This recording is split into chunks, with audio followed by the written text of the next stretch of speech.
biscuits, golden delicious apples, and a jar of her homemade blueberry jam, and introduced us. The jam even had a pink ribbon tied around its lid.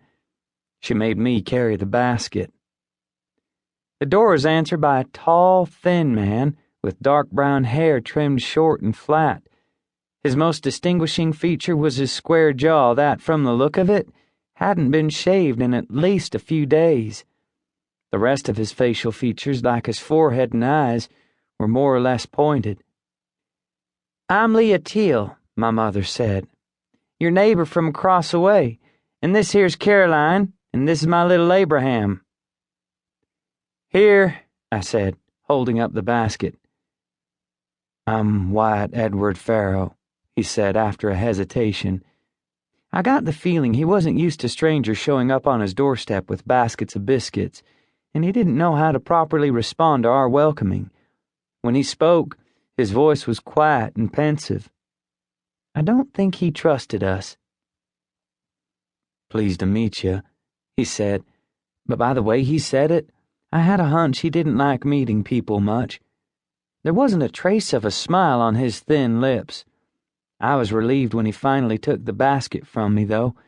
It was getting heavy with all them apples in it. An uncomfortable silence followed that my mother broke by asking what it was Mr. Farrow did for work. Something flashed in his gray eyes, and I got the distinct feeling Mr. Wyatt Edward Farrow didn't like being asked questions just as much as he didn't like strangers on his doorstep.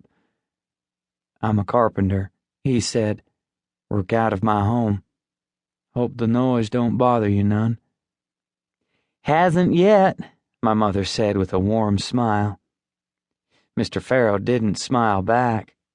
Something about him didn't sit right with me. It was like he was being sneaky or something. "Haven't been doing nothing yet," he said. "Still setting up my tools in the garage." "Well, I'm sure it will be fine," my mother said. "Sometimes I work in the evenings," Mr. Farrow said. He narrowed his eyes and looked from me to Carrie, as though daring us to tell him we took exception to evening work. "I usually do too," my mother said. "So that should work out fine."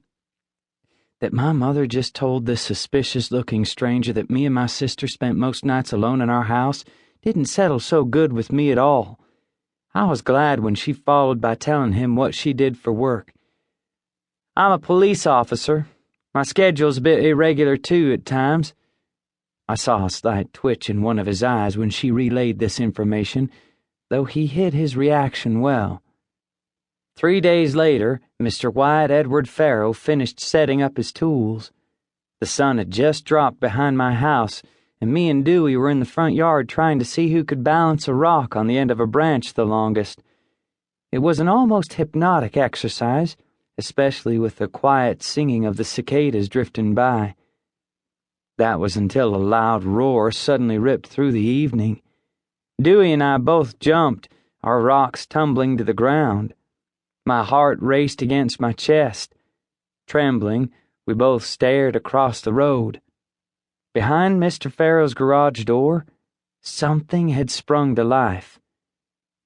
"Sounds like a mountain lion," Dewey said, his eyes wide. Dewey was my best friend for as long as I could remember.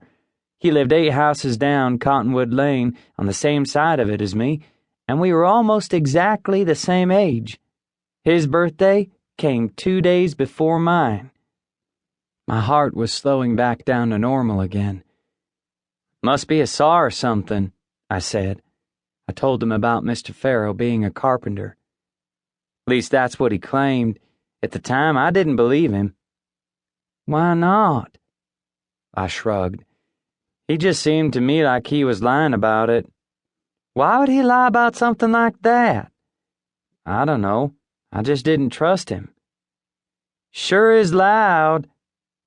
With a whir, the sound stopped. Me and Dewey stood there in the dim purple light of early evening, watching the garage door expectantly. From underneath it shone a narrow strip of white light.